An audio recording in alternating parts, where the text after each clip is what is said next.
Bonjour, je fais cette vidéo puisque ça fait un petit moment que je souhaitais expliquer comment on en vient à un parcours de soins tel que le mien, c'est-à-dire de un à plusieurs mois en centre de soins et aussi pour clarifier un petit peu la situation euh, des personnes qui se retrouvent dans le même dilemme que moi.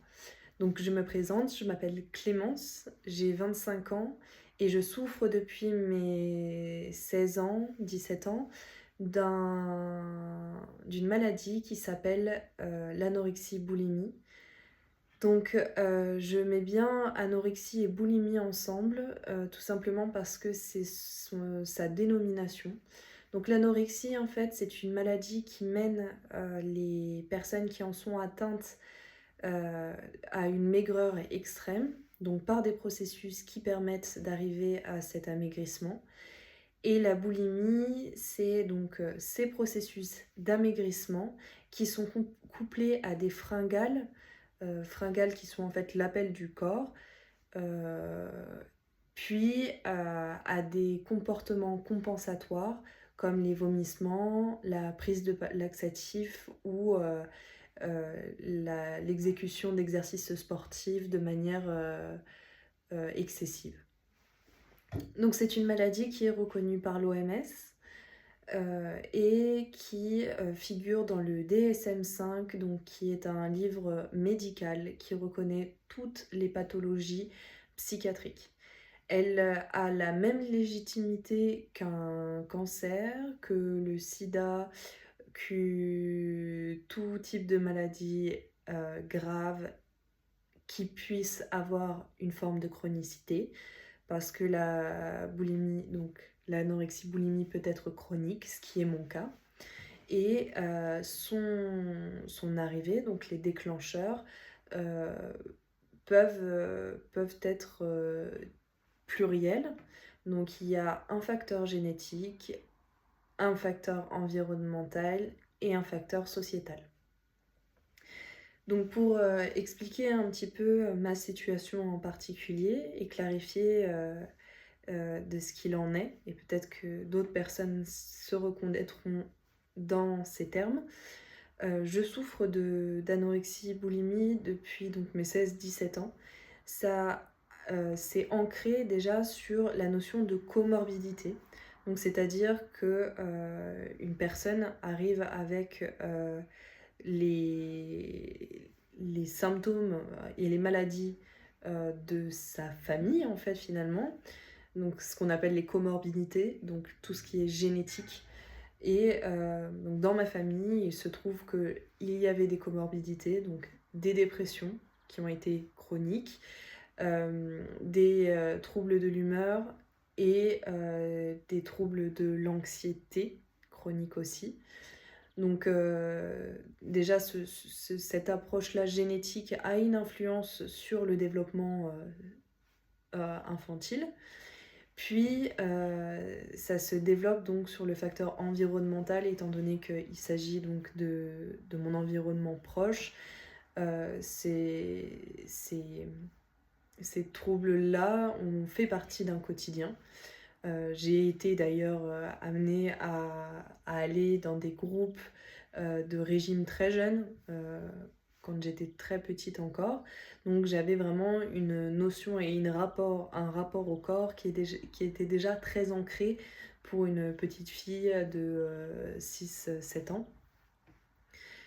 Euh, En plus de ça, il y a le facteur sociétal, donc le fait aussi de se retrouver en société et en étant une grande fille mince dans mon adolescence, ça a mené aussi à l'identification à travers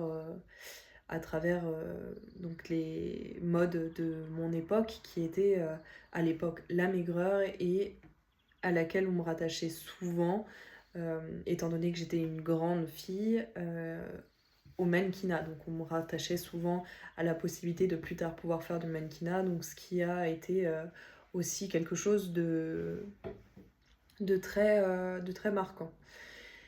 Au-delà de tout ça, qui donc est là purement génétique et sociétal, il se trouve aussi que j'ai eu une instabilité dans ma vie, à savoir je déménageais tous les 2 ans, donc ce qui peut venir créer des failles. Donc ce n'est pas le cas chez tout le monde, hein. Bien sûr, il y a des personnes qui déménagent tous les 2 ans et qui n'ont rien, il y a des personnes qui ont des énormes traumatismes. Enfin, en fait, c'est très vaste et d'ailleurs, c'est ce qui en fait une maladie très complexe et qui fait aussi que, eh bien, il y a des secteurs spécialisés en psychiatrie pour cette maladie, ce qui n'arrive pas, voire très peu, seulement pour la dictologie. Et à la différence d'ailleurs des secteurs en addictologie, l'anorexie-boulimie rentre un petit peu dans ce processus d'addiction, sauf que on parle d'une substance qui est vitale. Donc c'est-à-dire qu'on doit manger pour survivre. Là est la difficulté. Donc on ne peut pas guérir comme ça. Il n'y a pas de solution magique. On peut combattre la maladie, et c'est ce que je fais au quotidien, ou,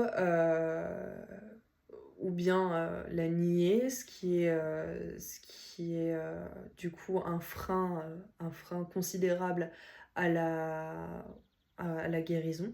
Et souvent aussi, cette maladie peut être couplée avec d'autres troubles, comme la labilité émotionnelle, qui est un trouble que j'ai également.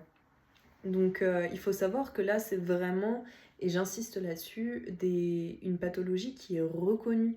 C'est-à-dire qu'on n'est pas du tout sur le même ordre qu'un TDAH ou qu'un diagnostic d'HPI, qui sont encore aujourd'hui très incertains, voire très contestés. Là, on est sur des maladies qui sont reconnues, qui sont traitées et qui surtout euh, font, euh, ont été reconnus par l'État comme un handicap. Donc comment est-ce qu'on en vient à se retrouver donc dans un hôpital psychiatrique, parce qu'il faut donner les termes, il s'agit d'un hôpital psychiatrique ou clinique psychiatrique. Alors il y a plusieurs biais et branches, donc il y a les urgences psychiatriques et les secteurs psychiatriques publics, donc qui sont en général extrêmement saturés, dans lesquels on va plutôt mettre en protection la personne par rapport à un comportement plutôt que de l'accompagner. Certains secteurs donc, sont spécialisés dans les TCA, donc là ça va être un réel accompagnement sur un système de croyance. Je parle bien de croyance parce que en fait c'est ce pourquoi cette maladie est très difficile à appréhender et à soigner. C'est parce que les personnes qui se retrouvent dans ces maladies-là sont dans des systèmes de croyance extrêmement solides. Donc, c'est-à-dire, en comparaison, ce serait arriver à faire croire à quelqu'un qui croit au catholicisme, à lui faire croire qu'il n'existe plus rien. Donc on est vraiment là-dessus, donc sur ce système de croyance-là, qui est accompagné en plus de ça de TOC qui au quotidien sont quand même très présents. Donc ça peut être marcher 10 000 pas, mettre en ordre ses couverts, compter jusqu'à un nombre fétiche, toutes ces choses-là. Ces maladies-là, elles apparaissent parce que il y a la nécessité et le besoin de contrôle, la volonté d'être parfait, de pouvoir ne pas être seul. Donc il y a une notion de jugement aussi, d'essayer de s'intégrer dans la société, ce qui est d'autant plus compliqué parce qu'elle a un effet inverse et du coup elle crée quand même un déséquilibre important. Donc la clinique psychiatrique, donc le parcours dans lequel je suis actuellement, c'est un passage par lequel on y passe donc plusieurs mois en général. Donc là, actuellement, je suis à 1 mois et demi, peut-être un peu plus en clinique psychiatrique.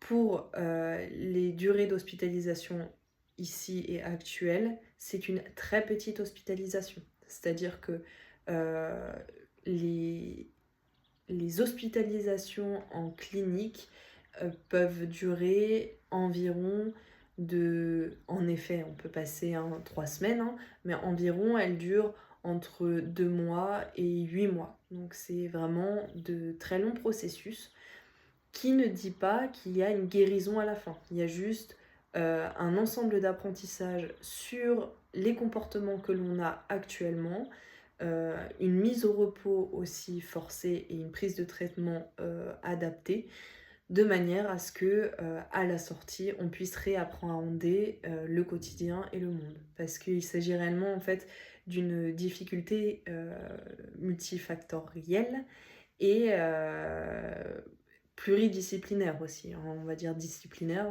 pour ça, mais en général, on est anorexique boulimique avec d'autres troubles, donc comme la labilité émotionnelle. Et l'anorexie boulimie cache souvent la dépression et l'anxiété. En général, c'est des socles qui sont assez solides pour cette maladie-là. Donc il est vrai que c'est vraiment assez compliqué de l'expliquer à son entourage. Donc c'est pour ça aussi que je fais cette vidéo, pour faire comprendre que en fait une maladie peut être totalement invisible et que il n'y a pas de question de non-volonté dans le processus de guérison.